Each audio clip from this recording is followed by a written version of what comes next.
안녕하세요. 박예희 노무사입니다. 오늘은 노사민정 아카데미 노동인권, 차별, 괴롭힘 관련해서 여러분께 강의를 해드리도록 하겠습니다. 그래서 오늘은 직장 내 괴롭힘 금지 및 고용상 성차별 구제 제도에 관련해서 여러분께 강의를 해드리도록 하겠습니다. 네, 여기에 목차를 보시게 되면은요, 여기에 나와 있는 것처럼 1번부터 8번까지 1번부터 4번까지는 직장 내 괴롭힘, 4번부터 8번까지는 고용상 성차별 제도 관련해서 여러분께 말씀을 드리도록 하겠습니다. 네, 노동인권보호, 직장 내 괴롭힘 관련된 사항 먼저 말씀을 드리도록 하겠습니다. 직장 내 괴롭힘 관련해서는 예전부터 굉장히 많이 우리들에게서 굉장히 많이 뜨거운 감자가 되어 왔었습니다. 왜냐하면은 직장 내 성희롱은 이제 법으로 보호가 되고 있는데 직장에서 왕따를 당한다라거나 아니면은 직장에서 폭언을 당하거나 폭행을 당하는 그런 경우에는 보호해 줄 수 있는 장치가 전혀 없었거든요. 이러한 경우에는 어떻게 해야 하는지 관련해서 굉장히 논의가 활발히 이루어졌었다라는 거 알고 계시죠? 예, 그래서 직장 내에서 사실 근로를 한다라고 했었을 때는요, 사용자에게는 배려 의무라는 게 있습니다. 안전한 환경에서 노동을 제공할 수 있도록 하는 그런 의무가 있다라고 하는 것이죠. 그런데 그런 의무를 잘 지켜주지 않고 있다라고 하는 거예요. 어떤 면에서 직장 내 괴롭힘에서 근로자를 보호해주지 않는다라고 하는 면에서요.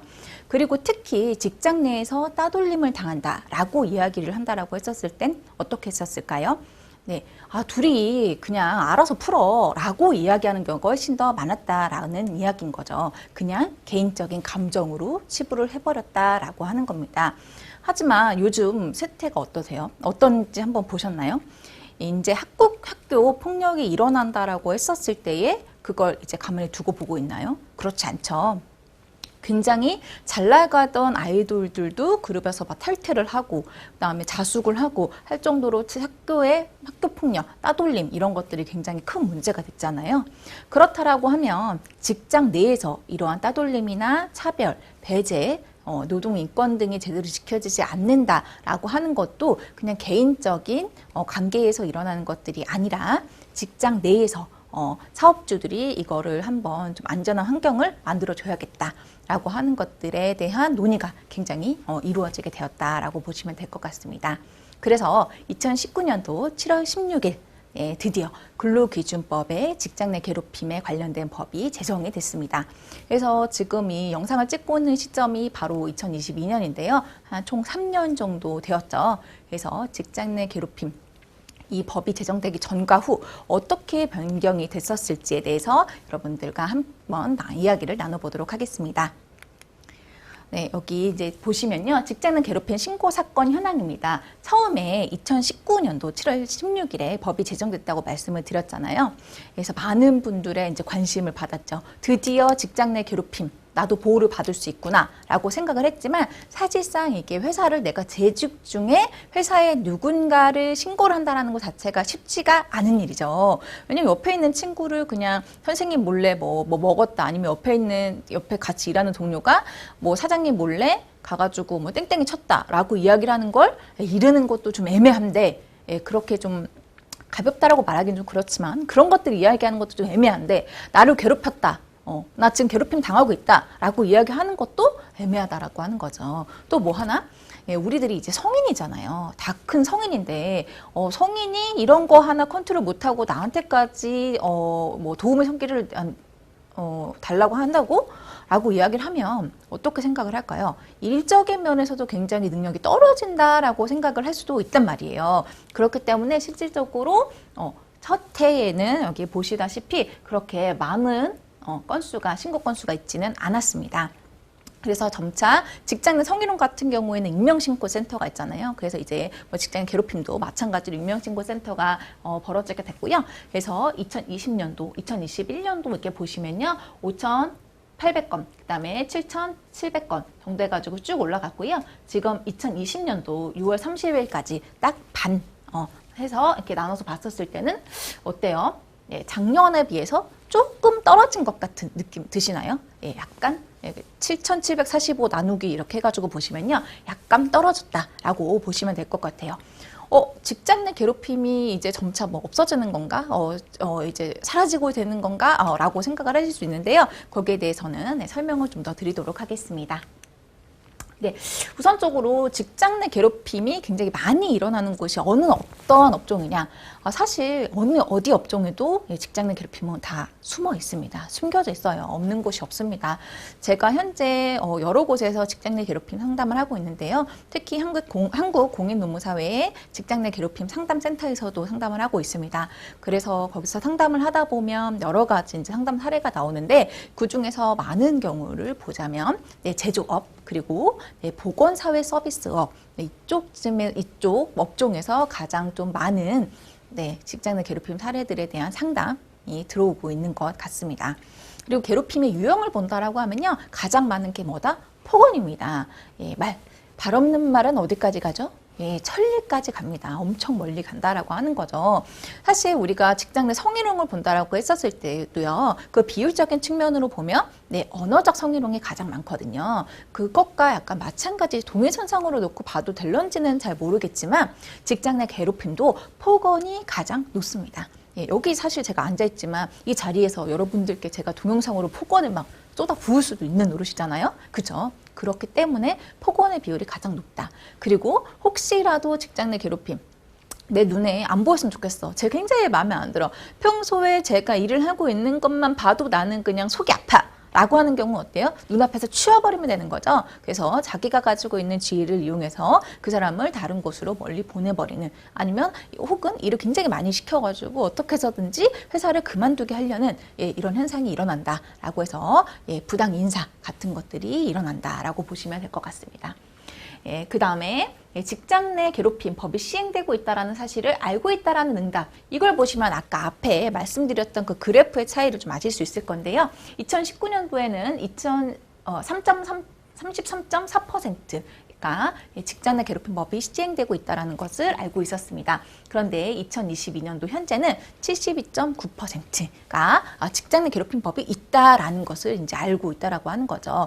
그러다 보니까 신고 건수가 그럼 더 늘어나야 되는 거 아니에요? 라고 생각을 하시겠지만, 직장 내 괴롭힘법이 직장 내 괴롭힘법이 시행이 되고 있구나. 그럼 혹시라도 내가 저 사람에게 이렇게 하는 행동 자체가 괴롭힘이 아닐까라고 생각이 들 수도 있단 말이에요. 그렇다 보니 그러한 괴롭힘의 행동이나 수위가 자체가 약간 더 줄어들기 때문에 그만큼 좀 괴롭힘의 횟수나 뭐 신고 건수들이 좀 줄어든 측면이 있다라고 보시면 될 것 같아요.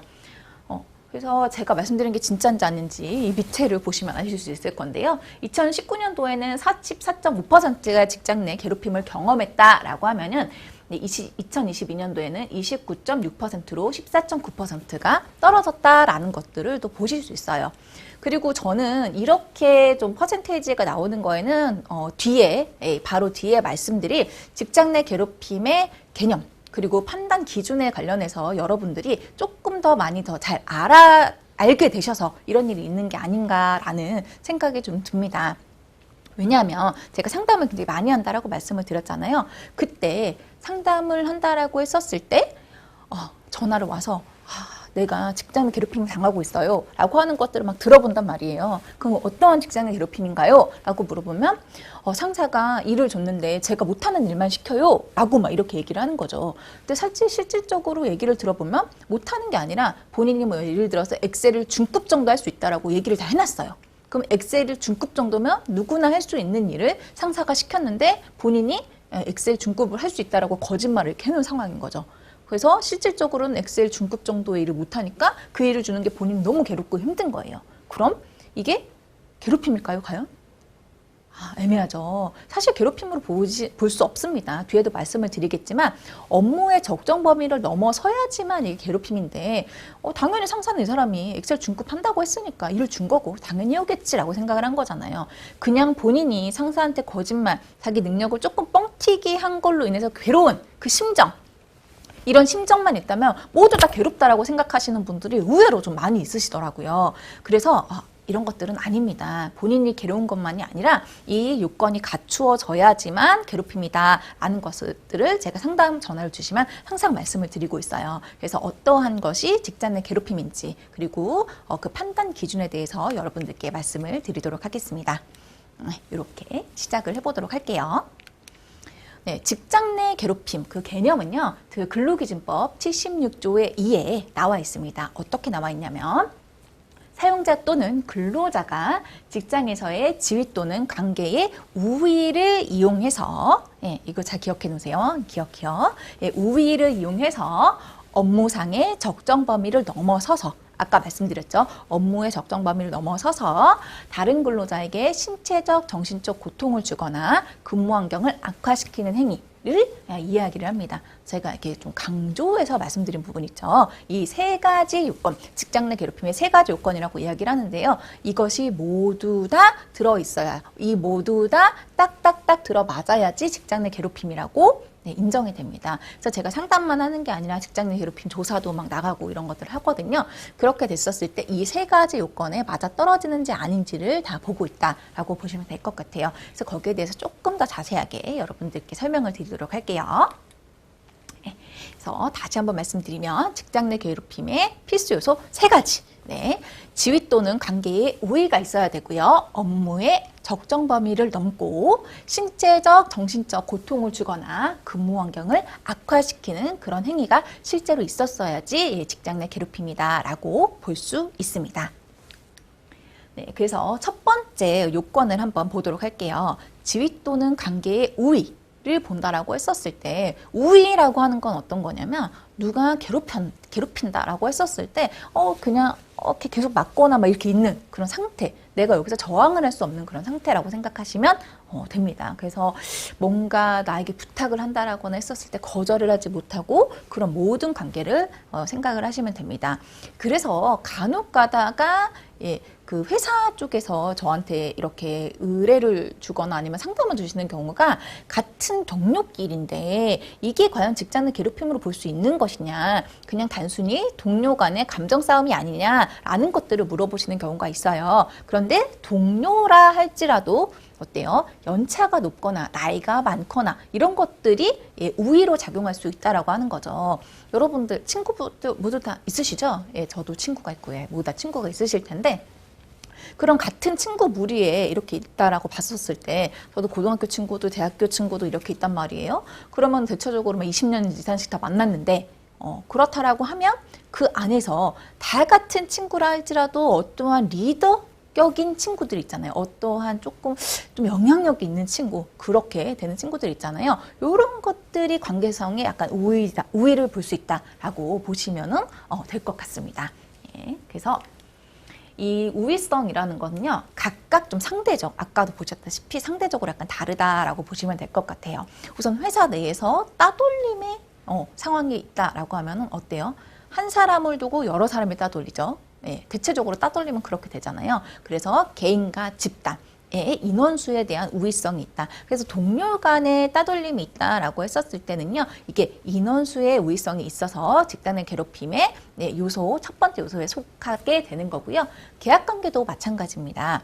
정규직, 비정규직, 무기계약직, 그 다음에 공무직 등등 굉장히 많은 직종이 있잖아요. 이렇게 되어 있었을 때 가장 안정적이라고 이야기할 수 있는, 내가 크게 사고만 치지 않는다라고 하면 정년까지 무조건 일을 할 수 있는 정규직과, 이제 갓 들어와가지고, 이제 1월 1일에 입사해가지고 12월 31일이면 드디어 계약이 끝나서 나는 이제 계약이 갱신이 될까 말까 엄청나게 걱정이 되고 있는 그 계약직과는 어때요? 계약 관계에서 우위가 있을 수 있다라고 보시면 될 것 같고요.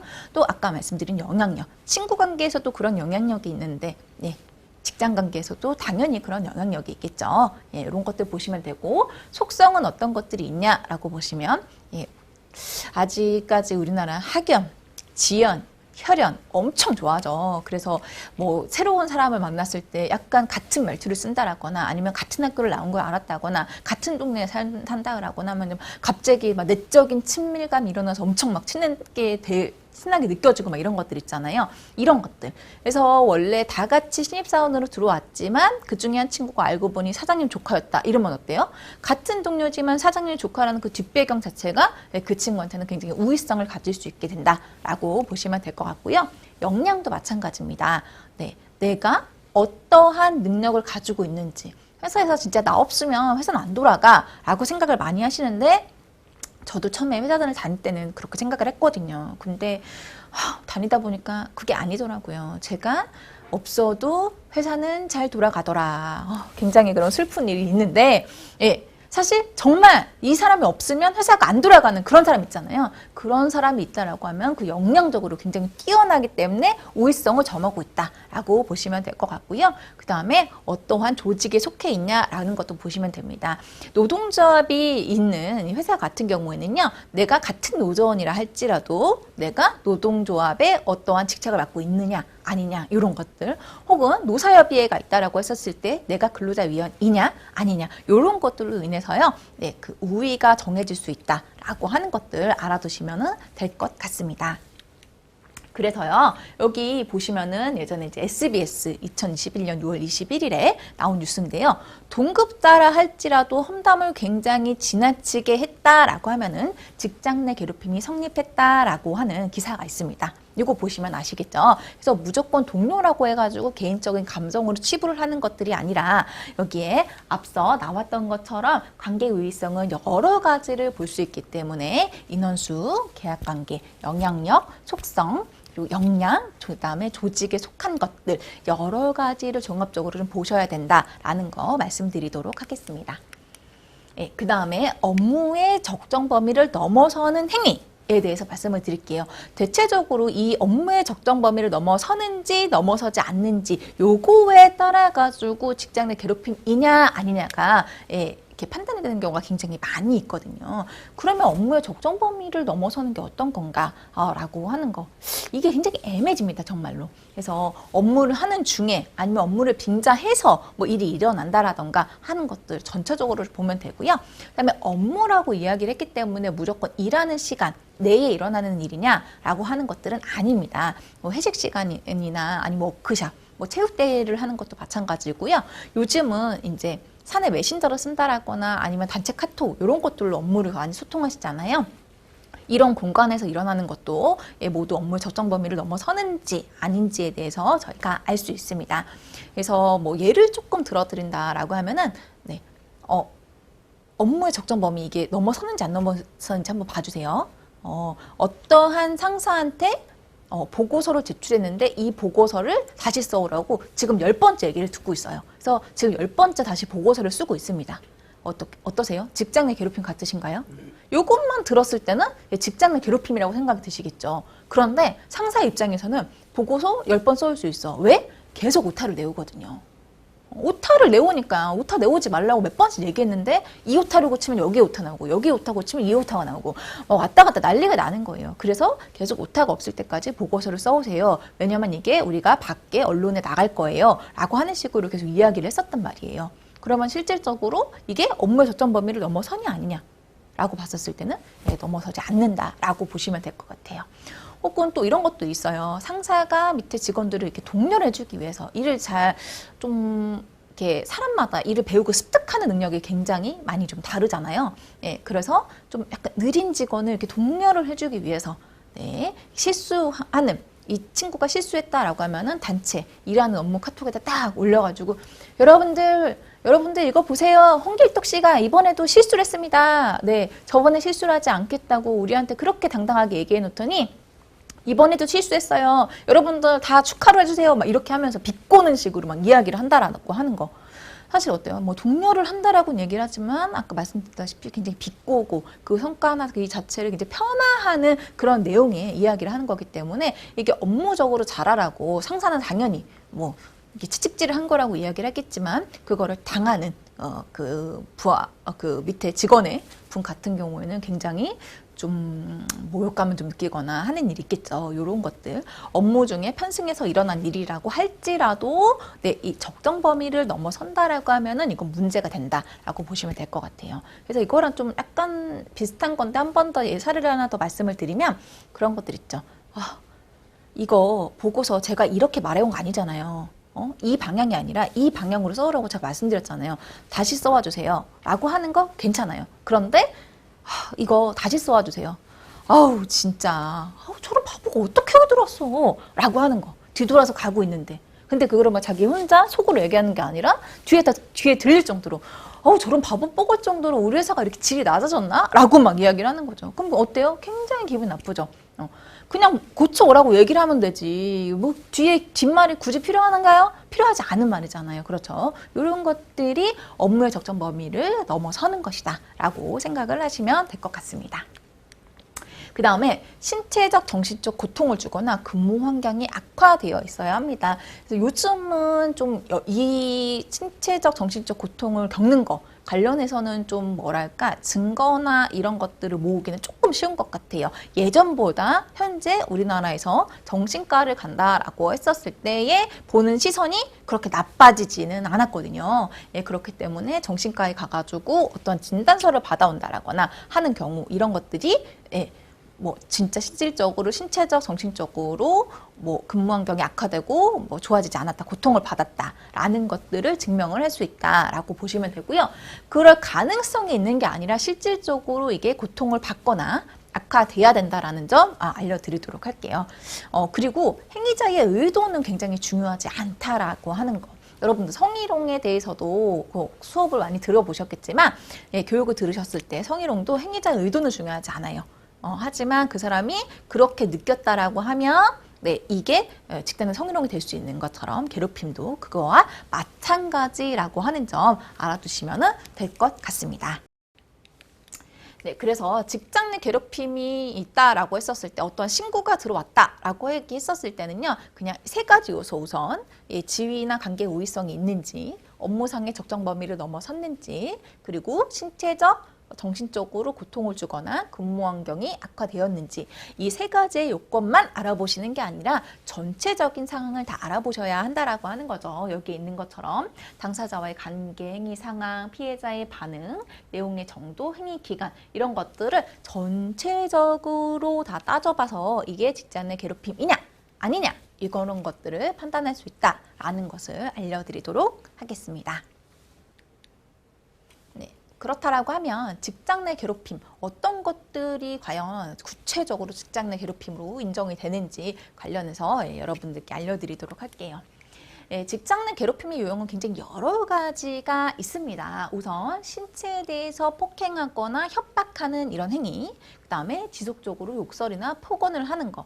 근데 사실 요즘 어때요? 길 가다가도 다른 사람하고 이렇게 주먹 다짐 이런 거 잘 안 하잖아요. 누가 때린다 그러면 오히려 뭐 얼굴을 들이대라 막 이렇게 얘기를 할 정도로 때리고 하는 이런 상황이 잘 없기는 한데 그렇다라고 하면은 회사 내에서 진짜 폭행이나 이런 것들은 잘 있지 않나? 라고 생각을 하실 텐데요. 영화나 드라마에서 이런 것들 많이 보셨을 거예요. 어떤 것들이냐라고 하면 보고서를 가지고 왔어요. 야, 보고서 너 이따위로밖에 못해? 라고 해가지고 어떤 거요? 촥! 그 보고서를 던져가지고 뭐 서류 비가 이렇게 막 내리게 하는 거, 막 서류 맞아가지고 여러분 아시죠? 종이 베는 게 제일 아픈 거, 막 그런 식으로 이렇게 종이 베고 막 이런 것들 관련해가지고 이런 것들도 폭행의 한 종류가 될 수 있다. 그리고 또한 폭언을 지속적으로 한 것도 폭행의 한 종류로 봅니다. 이런 것들도 직장 내 괴롭힘으로 볼 수가 있는 거고요. 그 다음에 다른 직원 앞이나 온라인상에서 모욕을 주는 행위입니다. 아까 말씀드렸다시피 보고서를 고쳐오라고 이야기를 하면 될 것을 그리고 그 보고서 고쳐오라고 이야기했던 직원이 돌아서서 가는데 야 제가 우리 회사 어떻게 들어왔는지 몰라 라고 이렇게 한두 마디씩 이야기하는 거. 근데 이게 단둘이 있을 때는 괜찮아요. 그런데 요즘 사무실 어때요? 뭐 다 뚫려 있잖아요. 파티션만 다 있고 그래서 말하는 거 다 같이 들리잖아요. 그래서 그거를 굉장히 저 끝에 있는 사람까지 다 들릴 수 있도록 크게 막 이야기하는 것들 이런 것도 이제 문제가 된다. 그리고 다른 직원 앞이 아니라 할지라도 단체 카톡 내에서 그냥 개인 카톡으로 질책을 해도 되는 내용을 단체 카톡 내에서 질책을 한다. 이런 것들도 직장 내 괴롭힘의 한 종류가 될 수 있다라는 것들 말씀을 드리도록 하겠고요. 그 다음에 개인사에 대한 소문을 막 퍼뜨리는 이런 내용을 이야기하는 거죠. 예를 들어서 남자친구랑 만나다가 제가 헤어졌어요. 그러면은 헤어져가지고 너무 괴로운데 그냥 사람들한테 이게 뭐 그리 좋은 소식도 아니고 이러니까 얘기하고 싶지 않아요. 그래서 얘기 안 하고 있었는데 어떤 직원이 알았어요. 그래가지고 거기에 대해서 막 소문을 막 다 퍼뜨리고 이렇게 다니는 거죠. 근데 제가 뭐 좋게 헤어진 것도 아니고 엄청 나쁘게 막 헤어졌다. 그럼 뭐 거기에 대해서 엄청 스트레스 받을 거잖아요. 이런 것처럼 그 나쁜 소문을 퍼뜨리는데 제가 잘못해서 헤어진 게 아니라 남자친구가 잘못해서 헤어진 건데 그 잘못이 제 잘못으로 잘못 와전돼가지고 소문이 퍼졌을 때 제가 겪는 이미지의 손실은 어떻게 될까요? 예. 또 소문은 또 소문에 소문을 달고 계속 주렁주렁 매달고 가잖아요. 결국 이제 저의 뭐 명예나 이런 것들이 굉장히 떨어지게 되는 그런 현상이 있을 수도 있기 때문에 이런 것들도 직장 내 괴롭힘의 한 유형이 될 수가 있겠고요. 그다음에 반복적으로 사적인 용무를 지시하는 행위. 지금이 제가 찍고 있는 이 시점이 약간 추운 겨울이 올 때니까 어떤 시즌이냐면 김장을 하는 시즌입니다. 김장. 네. 요즘은 그런 곳이 잘 없겠죠. 근데 여전히 예전에 있던 그런 관례를 계속 와가지고 뭐 부장님의 김장은 우리가 다 같이 가서 해주는 거다라고 이야기를 해가지고 김장을 하는 그런 내용들은 문제가 된다. 라고 하시면 될 것 같아요. 왜냐면 김장은 알아서 하시는 거죠. 그래서 그러한 사적 용무를 지시하는 거. 또 혹은 뭐 TV나 이런 것들을 봤었을 때 나오는 거 있잖아요. 아니 뭐 누구씨 디자인과 나왔지? 좀 미안한데 우리 애기가 이번에 그림 숙제를 내야 되는데 이거 좀 숙제 좀 해줘 라고 이제 이야기를 한다라고 하는 것들이 문제가 된다라고 보시면 될 것 같고요. 그 다음에 정당한 이유 없이 업무나 성과를 굉장히 폄하하는 그런 행위도 문제가 됩니다. 요즘은 거의 다 성과급이잖아요. 연봉도 있지만 성과평가를 해가지고 연봉이 얼마나 더 많이 책정이 되느냐, 그 연봉이 올라가는 퍼센테이지나 이런 것들이 다 달라지게 되는 거잖아요. 그런데 그냥 제가 싫어. 나랑 같이 이런 사무실 안에서 숨 쉬고 있는 것 자체가 마음에 들지 않아. 왜?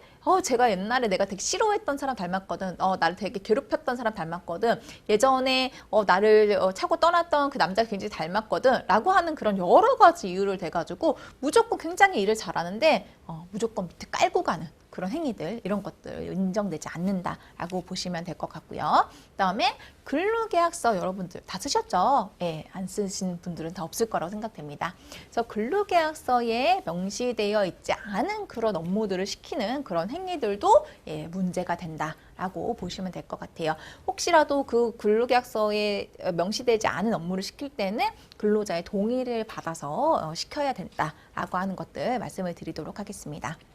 그리고 그 외에 신체적이나 정신적으로 고통을 주는 그런 행위, 뭐 이런 것들도 있을 수가 있어요. 요즘 많이 줄어들기는 했는데 사실 내가 채서 좋은 건 어때요? 다른 사람들한테 추천을 하기 마련이죠. 그래서 내가 믿는 종교가 굉장히 좋다라고 생각을 해가지고 같이 있는 팀 동료 있는 사람들한테 계속 그 종교를 권하는 거죠. 가면 마음도 편해지고 좋아지고 업무 능력도 상승될 거야. 그러니까 우리 다 같이 한번 가보자 라고 계속 어떠한 특정 종교를 계속 추천을 한다라고 하거나 아니면은 그 네트워크 마케팅을 회사 내에서 겸업으로 하셔가지고 이런 것들을 강요하시는 이런 행위도 직장 내 괴롭힘으로 인정이 될 수 있다. 라고 하는 점 알려드리도록 하겠습니다. 그래서 조금 더 구체적인 사례를 보도록 할게요. 네, 직장 내 괴롭힘 구체적인 사례 여기 나온 거는 다 국가인권위원회에서 직장 내 괴롭힘으로 인정받은 그런 사례들입니다. 네, 그래서 첫 번째 사례를 보시면 전임 이사장이 체결한 단체 협약의 승계를 거부한다는 방침 아래 노조원을 회유하고 간부의 역할을 강조하면서 인정이나 여기에 협조하지 않자 계속 불러다가 야 너는 왜 그러냐? 애가 이렇게 꼿꼿해. 사람은 원래 유연해야 되는 거야. 유연하게 막 꺾어지고 이래야지. 곧게 올곧게 서 있어 봐라. 부러지기밖에 더 하냐? 너 진짜 네가 뭐가 잘났다고 이렇게 하고 있어? 라고 하는 식으로 지속적으로 뭐 모욕을 주고 이렇게 얘기를 하는 거죠. 그리고 야 너 진짜 우리 하는데 계속 따라오지 않으면 너 진짜 재미없다. 요즘 상황 안 좋아져가지고 좀 있으면 정리해고 한다고 하는데 거기 명단에 너 이름 올라가 있는 거 한번 보여줘? 막 이런 식으로 이야기를 하는 거 자체에 문제된다. 이거 직장 내 괴롭힘이다. 지위에 우위성이 있고 업무의 적정 범위를 넘어서서 그 사람에게 모욕이나 회유, 강요, 압박을 해서 정신적으로 고통을 줬다. 라고 이야기를 해가지고요. 직장 내 괴롭힘으로 인정이 된 그런 사례라고 보시면 되고요. 그 다음에 야외 업무에 등 과도한 지시, 그 다음에 업무 수행 과정에서 막말을 하거나 욕설을 하고요. 병가 신청을 했는데 야 아프면 집에서 쉬지 왜 나와서 일을 해. 됐고 나가. 그냥 사직 썼어. 라고 막 이렇게 이야기를 하는 거죠. 사실 아프면 제일 서럽잖아요. 서러운데 이거를 보듬어줄 생각은 안 하고 아프면 막 그만두라라고 이야기를 한다라거나 하는 것. 그리고 또 여기에 이제 나오신 분 자체가 계약직이셨기 때문에 계약도 이런 식으로 하면은 나 재계약 못하지. 야 이렇게 뭔데 비리비리 해가지고 뭐 우리 회사에서 계속 있을 수가 있겠어? 라고 이야기하는 것들. 자체가 문제가 됐었다라고 보시면 되고요. 그 다음에 팀장님의 상습적인 막말. 이게 사실 이 업종이나 업에 따라 가지고 이렇게 쓰는 용어 자체가 굉장히 좀 거치신 분들이 있어요. 근데 이거는 뭐 좀 습관적인 부분도 있지만, 이제 아름다운 사회, 직장 괴롭힘이 없는 사회를 만들어 나가기 위해서는 그런 언어 습관도 좀 고치실 필요가 있겠죠. 팀장님이시라고 하셔가지고 예전부터 이렇게 전해져 왔던 그런 습관을 그대로 가지고 뭐 이런 CX, 뭐 그다음에 이런 강아지 막 이런 표현들을 아무렇지도 않게 서스럼 없이 표현을 하시고, 그다음에 어떤 특정 직원한테는 계속 언어 폭력을 하는 거죠. 야, 너는 진짜 너는 이제부터 내가 널 돼지라고 부를게. 아니다. 그냥 아니고 이걸 돼지 새끼라고 해야 되나? 아우, 야, 근데 그거는 좀 너무하니까 내가 돼지라고 너 부를게. 그러면서 계속 이제 그 친구한테 돼지라고 부르면서 뭘 먹으려고 할 때마다 야, 돼지 너 먹지 마! 막 하면서 계속 뭐 할 때마다 그 친구한테 뭐라고 하는 이런 행동들을 계속 지속적으로 하셨다라고 하는 거죠.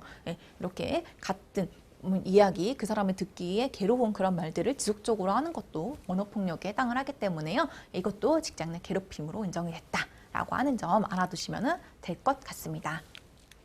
그래서 이제 사내에서 직장 내 괴롭힘이 발생을 했었을 때는 어떻게 해야 될까? 라고 하는 고민 굉장히 많이들 하고 계실 거예요. 그렇다라고 하면 우선 근로기준법에 나와 있는 이 절차만 정확하게 지키셔도 정말 절반 이상은 성공하신 거다. 절반이 뭡니까? 거의 80~90%는 성공하신 거다라고 말씀을 드리고 싶어요. 직장 내 괴롭힘에 관련해서 누가 고충을 이야기했다라고 했었을 때, 야, 직장 내 괴롭힘? 너 뭔데? 알았어. 너 오늘 기다려봐. 그럼 내가 오늘 네 얘기 들어줄 테니까 7시까지 어디 호프집으로 나와 라고 해서 기다리고 있었더니 누구요? 내가 괴롭다라고 한 사람 손잡고 같이 나와가지고 야, 둘이 여기서 악수해. 오늘 술 먹고 푸는 거야? 라고 이야기를 하시면 안 된다라는 거예요. 아시겠죠? 법에 이렇게 나와 있습니다. 사용자는 직장 내 괴롭힘을 인지를 했었을 때는 바로 지체 없이 조사를 해야 됩니다. 그리고 내가 혹시 뭐 팀장급이나 이렇게 있으신 분들은 대개 팀원분들이 그 팀장님들에게 고충을 이야기하기 마련이거든요. 그러면은 팀원이 이렇게 힘들어하고 있는지 내가 잘 몰랐네. 근데 이게 내 일이 아닌데 괜히 가서 신고를 해도 될까? 라고 고민을 하고 있으신 분들이 있을 수 있어요. 그런데 고민 안 하셔도 됩니다. 왜냐하면 여기 보시다시피 누구든지 직장 내 괴롭힘 사실을 알게 됐을 때는 신고가 가능하기 때문이죠. 그래서 팀장급들 계신 분들 혹은 그런 경우 있잖아요. 동료가 굉장히 괴롭힘을 당하고 있어요. 정말 보기 안쓰러워 라고 했었을 때 내가 가서 바로 신고를 할 수도 있다 라고 하는 거 말씀을 드릴 거고요. 그리고 지체 없이 바로 조사 실시하셔야 됩니다. 인지를 했다라고 하면 하셔야 돼요. 예전에는 이 500만 원 이하 과태료 규정이 없었습니다. 그러다 보니 어떻게? 아무도 조사를 안 하는 거예요. 그냥 유야무야 넘어가는 경우가 굉장히 많아졌어요. 그래서 직장 내 괴롭힘법이 개정이 됐고요. 이제 이걸 지체 없이 조사하지 않았다라고 하면은 500만 원 이하의 과태료 처분이 발생을 한다라고 보시면 되고요. 그 다음에 그 조사 중에는 저 직장 내 괴롭힘 피해를 당했어요 라고 이야기를 하는 그 피해자, 신고인의 의견을 굉장히 들어줘야 됩니다. 그래서 신고인이 유급휴가를 원한다면 유급휴가 혹은 배치 전환을 원한다면 배치 전환 등을 어떻게 했으면 좋겠니? 라고 물어봐서 그분이 원하시는 대로 해주시면 돼요. 어디 회사 갔더니 그 직장 내 괴롭힘 신고하신 분이 저는 그냥 조사하는 도중에 예전과 똑같이 평범하게 그냥 회사 다닐게요 라고 이야기를 했는데도 불구하고 회사에서 아니야 너는 그래도 유급휴가 써야 돼 뭐 분리해줄까 계속 막 하시는 거예요. 이것도 문제가 됩니다. 왜? 피해자, 신고자가 원치 않았잖아요. 아시겠죠? 피해자가 원하는 대로 진행을 해주시면 된다라고 보시면 되고요. 그리고 조사를 다 끝마치고 나서 이게 괴롭힘으로 확인이 됐다라고 했었을 때는 어떻게 해요? 두 가지를 하셔야 합니다. 피해자가 원하는 경우 근무 장소를 변경하거나 유급휴가를 명령을 해주셔야 되고요. 그 다음에 지체 없이 괴롭힘을 한 그 사람을 징계를 하셔야 됩니다. 그리고 징계를 하기 전에 어떻게 해요? 이 직장 내 괴롭힘에 피해를 받은 직원의 의견을 들어주셔야 돼요. 회사의 징계 규정이 모두 다 있으시겠지만 회사 멋대로 막 징계를 하시는 게 아니라 그리고 또 물론 피해자가 이런 의견을 냈다라고 해서 그 의견대로 징계를 할 수는 없겠죠. 대체적으로 제가 이런 사건을 해봤을 때는요, 다 해고시켜달라고 하거든요. 근데 부당해고의 문제가 다 가지고 있잖아요. 예, 다만 어떻게 이 친구가 생각을 하는지, 어떻게 하면 이 친구가 받은 피해를 사용자 입장에서 가장 보듬어주고 상처를 치유해 줄 수 있는지에 대한 그런 의견을 들어보시는 그런 시간이라고 생각을 하시면 될 것 같습니다. 그리고 직장 내 괴롭힘을 신고를 했다라는 것들을 이유로 해가지고요, 불리한 처우하실 수 없습니다. 뭐 승진이나 배치, 임금 관련된 모든 것들에 관련해 가지고요, 불리한 조치 금지입니다. 왜냐하면 직장 내 괴롭힘 피해 받았어요 라고 이야기해 가지고 신고하시는 분들이 있으시거든요. 그런데 이게 실질적으로 조사를 해보니까 세 가지 요건에 다 맞아떨어지지 않아서 직장 내 괴롭힘으로 인정 못 받는 경우가 있거든요. 그러면 회사에서 이렇게 얘기를 해요. 야, 너 왜 직장 괴롭힘도 아닌데 직장 괴롭힘을 신고했어? 괜히 이거 조사하는데 뭐 노무사님한테 이거 뭐 조사 비용 드리고 뭐 해가지고 돈만 괜히 썼잖아. 아유, 너 이거 네 내년에 네 월급에서 깔 거야. 뭐 이렇게 이야기를 하는 경우가 있단 말이에요. 이거 인정되지 않는다. 네.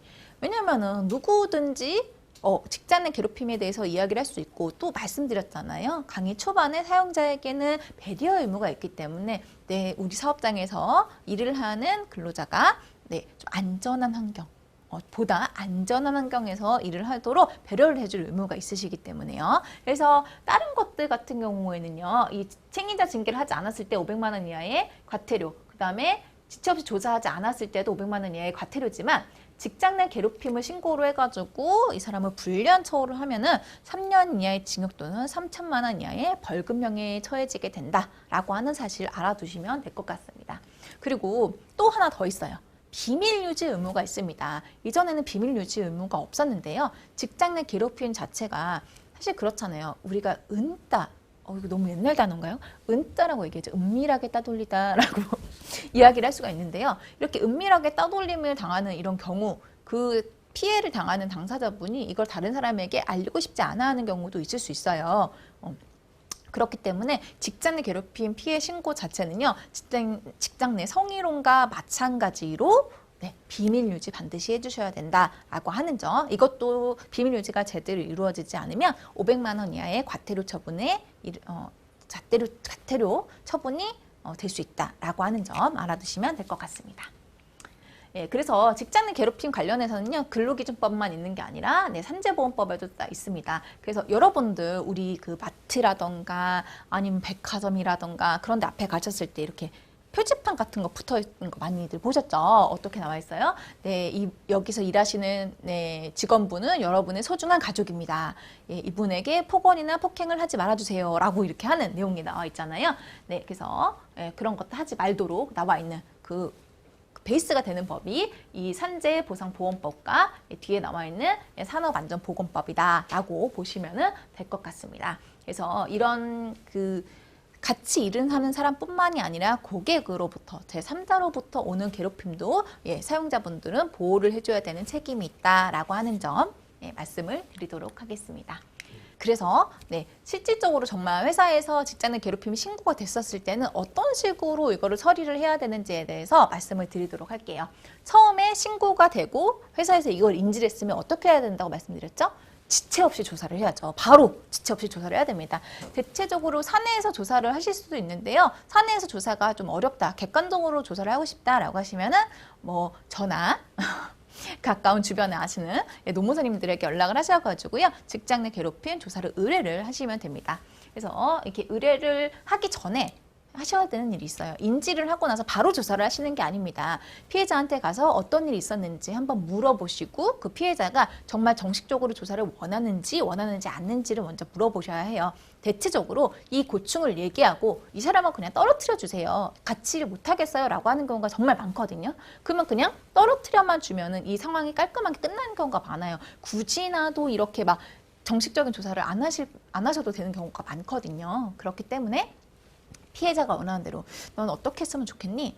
저는 같이 일 못할 것 같으니까 좀 저분 다른 데로 발령을 부탁드릴게요. 그럼 발령 시키고, 이렇게 해서 저는 뭐 사건 크게 만들고 싶지 않아요, 저 여기 되게 정년까지 오래 다니고 싶거든요 라고 하면 거의 그렇게 좀 종료가 되는 경우가 많고요. 정말 괴롭힘의 수위나 기간이 굉장히 길거나 깊은 경우에는 정식 조사를 원하게 됐었을 때 그때 외부 조사를 맡기는 그런 차례로 가시면 될 것 같습니다.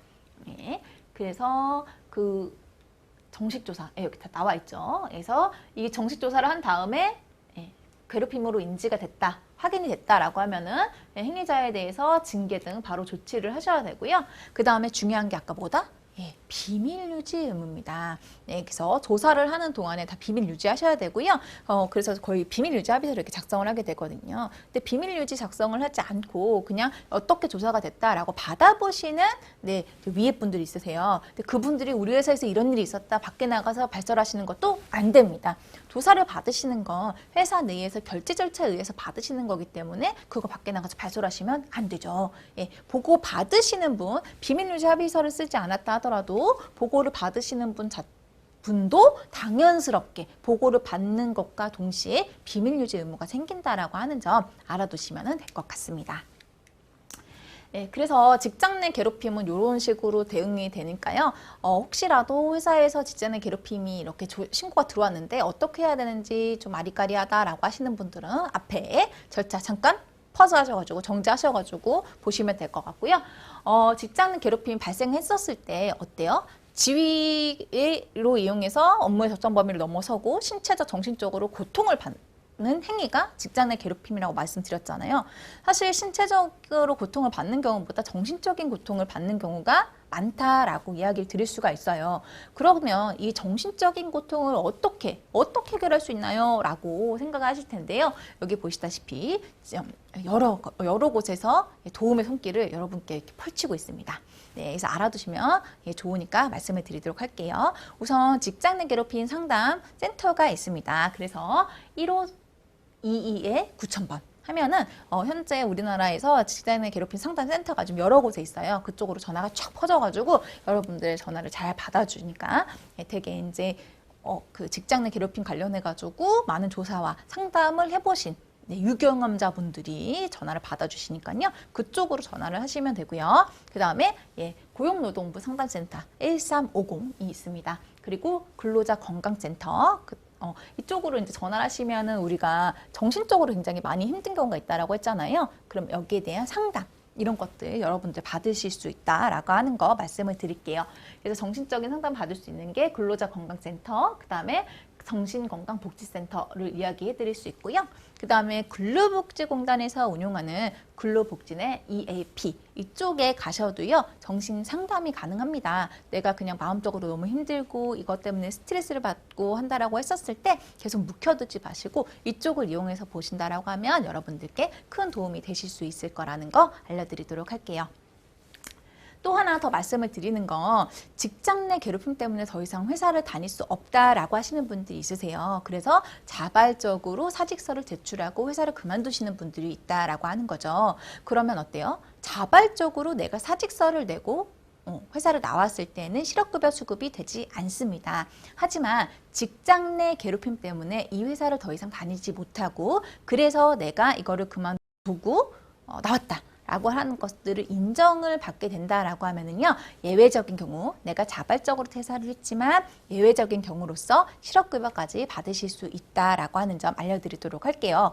근데 지금 당장 퇴사를 했는데, 직장 내 괴롭힘 조사가 막 진행이 중이에요. 그렇다라고 하면 가인정이라고 해가지고요, 고용센터에 가서 미리 교육을 다 받으시고 인정을 받으면 그 후에 바로 실업급여 수급이 가능한 이런 절차들이 다 있으니까요. 내가 진짜 당장 뭐 돈 벌어야 될 때가 있고 이거 어떻게 해야 되지? 너무 걱정돼 라고 해가지고 계속 직장 괴롭힘 때문에 계속 괴로워하시면서 회사를 다니시기보다는 좀 새로운 환경에서 다른 곳에 가셔가지고 새롭게 스타트 하시는 것도 좋으니까요. 이렇게 괴롭힘을 인정이 됐었을 때는 실업급여 받으실 수 있다라고 하는 점 여러분들 알아두시면 될 것 같습니다. 이렇게 이상 직장 내 괴롭힘 관련해서 강의를 마치도록 하겠고요. 전 두 번째 시간으로 돌아오도록 하겠습니다. 두 번째 시간 시작하도록 하겠습니다. 두 번째 시간은 차별금지 관련해서 노동인권과 관련해서 차별금지 내용을 여러분들께 말씀드리도록 하겠습니다.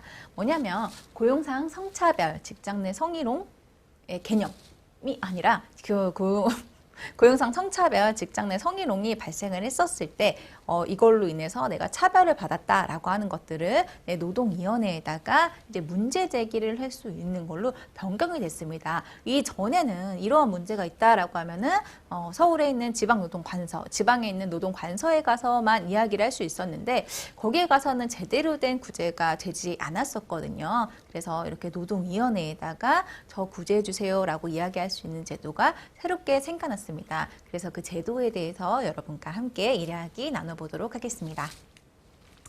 네, 우선 고용상 성차별과 성희롱이 어떤 것이냐에 대해서 여러분들과 함께 이야기 나눠볼게요. 우선 근로기준법 제6조에요. 명시가 되어 있습니다.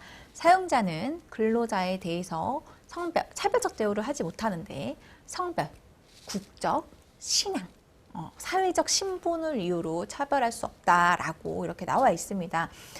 예전에는 이런 걸로 굉장히 많이 차별이 막 있었었거든요. 뭐 회사에서 남녀의 정년이 다르다.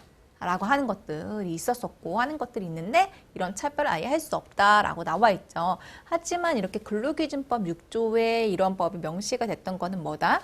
헌법에서 차별하지 말라라고 되어 있는 것들이 상위법에 있기 때문에 근로기준법에도 그것이 자연스럽게 녹아든 거다라고 생각을 하시면 될 것 같습니다. 그리고 여기 근로기준법에만 차별금지 규정이 있는 거는 아니에요. 남녀 고용 평등과 일가족 양립 지원에 관한 법률 굉장히 길죠. 그래서 저희는 줄여가지고 고평법이라고 이야기를 하는데요. 고평법 제2조 1호에도 나와 있습니다. 차별이란 사업주가 근로자에게 성별, 혼인, 가족 안에서의 지위, 임신, 출산 등을 사유로 합리적인 이유 없이 차별을 하는 것을 말한다. 그래서 이걸 하지 말라라고 이렇게 법에 명시를 해놓고 있는 겁니다. 사실 근로기준법에 명시가 돼 있는 것만으로는 조금 부족하거든요. 그래서 남녀 고용을 좀 평등하게 하기 위한 이 법, 고평법 내에서도요, 차별에 대해서 다시 한 번 더 정의를 하고 있고요. 그리고 고평법에 보시면은 아시겠지만 여기서는 국적, 신학, 사회적 신분, 연령 이렇게만 되어 있지만 조금 더 구체적으로 성, 혼인, 가족 내에서의 지위 이런 것들로 차별하지 말라라고 조금 더 구체화되어 있다는 거 알아두시면 될 것 같습니다. 그리고 차별 금지 영역에서의 고용을 말씀드리도록 하겠습니다. 우선적으로 30인 이상 사업장에서는 어떤 법이 적용이 되는지 알고 계시나요? 제가 너무 뜬금없이 질문 드렸죠? 답은 저 혼자만 알고 있으니까요. 어떤 거냐면 채용 절차 공정화에 관한 법률, 이 법은요, 상시 근로자 수 30인 이상 사업장에서만 적용이 됩니다. 즉, 채용을 한다라고 했었을 때에 모집 이런 것에 차별을 두지 않는다라고 하는 것들, 어떤 절차들이 있는데요. 그 절차들도 지켜지지만 차별을 하지 말아야 된다라는 규정 자체도 적용된다라는 것들을 말씀을 드리는 거고요. 그래서 차별 금지 영역에서 고용은 딱 고용이 되는 그 시점만 이야기를 하는 거는 아니에요. 우리가 그 고용이 되는 그 과정 안에서 누구를 채용을 하겠다라고 하는 채용 공고를 내는 것부터 시작이 된다라고 보시면 될 것 같습니다. 그리고 근로자를 사용하는 모든 사업 또는 사업장에 적용이 됩니다. 구직자도 여기에 포함이 되고요. 그런데 여러분들 그 부당해고 구제 신청 해보신 적, 해보면 이건 좋지 않은 거니까 거기에 대해서 잠시 설명을 드리도록 할게요. 부당해고 구제 신청이라고 하는 건요.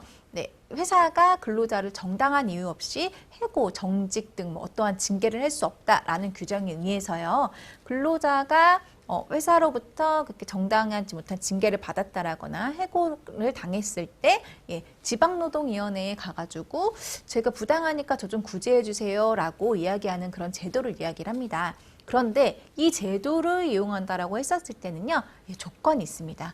어떠한 조건이 있냐면요. 첫 번째, 해고나 징계 등 어떠한 행위가 이루어졌어야 하는 거고요. 이건 너무 당연한 거겠죠. 근데 그 다음에 하나 더 보자면 회사의 상시 근로자 수가 5인 이상이어야만 된다라고 하는 겁니다. 즉, 근로자 수의 제한을 받는다라고 하는 거예요. 실질적으로 우리나라에서 본다라고 하면 소상공인 비율이 굉장히 높거든요. 소상공인이라고 이야기를 하면요. 상시 근로자 4인 이하. 네, 4명까지 있는 그런 사업장을 이야기를 합니다. 그래서 사실 뭐 우리가 텔레비전에 나오는 굉장히 큰 대기업, 이름만 들으면 알만한 대기업도 굉장히 많이 있지만 우리 주위에는 그런 대기업보다는 소상공인들이 훨씬 더 많이 있다라는 것들을 알 수 있어요. 실질적으로 우리나라의 기업 비율을 본다라고 하면 그쪽이 좀 비율이 훨씬 더 높기 때문이죠.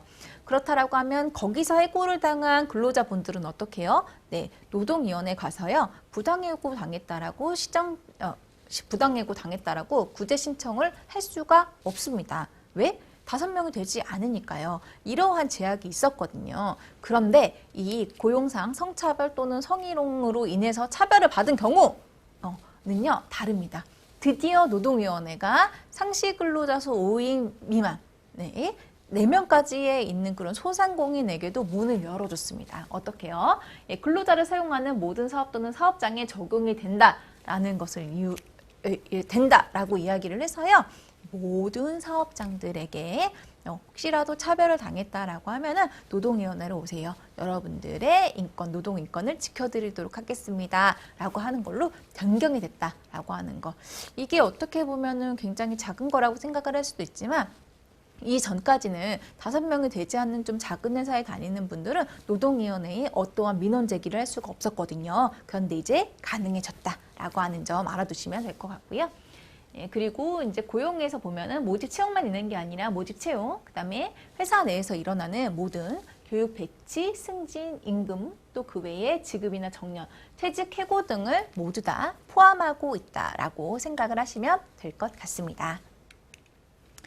네, 그래서 차별이라고 하는 건요, 합리적인 이유가 없이 그냥 그거니까 네가 이래서 라는 이유로 뭐 다른 대우를 해주는 것을 바로 차별이다라고 이야기를 할 수가 있을 것 같습니다. 그래서 어떠한 조건을 내걸었을 때 차별이 아닌 것 같아 보이지만 어떠한 조건을 내걸었을 때 분명히 다른 한쪽만 우대받을 수 있는 이런 것들도 모두 다 차별이다라고 볼 수 있다라는 거 보시면 될 것 같아요. 그래서 이 차별에는 2가지 조건으로 나누어진다라고 보시면 될 것 같아요. 직접 차별이랑 간접 차별 이렇게 나누어질 수 있는데요. 아예 성별을 이유로 해가지고 나눠 놓는 거죠. 예전에 그런 이 채용 공고 많이 봤는데요. 네, 관리직 남자 몇 명, 뭐 판매직 여자 몇 명 이렇게 하는 식으로 해가지고 아예 성별을 달리해가지고 채용 공고를 해놓는 거 이런 것들이 직접 차별로 되어 있는 수 있는 거고요. 또 아까 말씀드렸다시피 여자라는 것을 이유로 남자라는 것을 이유로 같은 회사에서 같은 일을 하고 있지만 정년 자체가 차이가 난다라고 하는 것들이 바로 직접 차별이다라고 이야기를 할 수가 있습니다.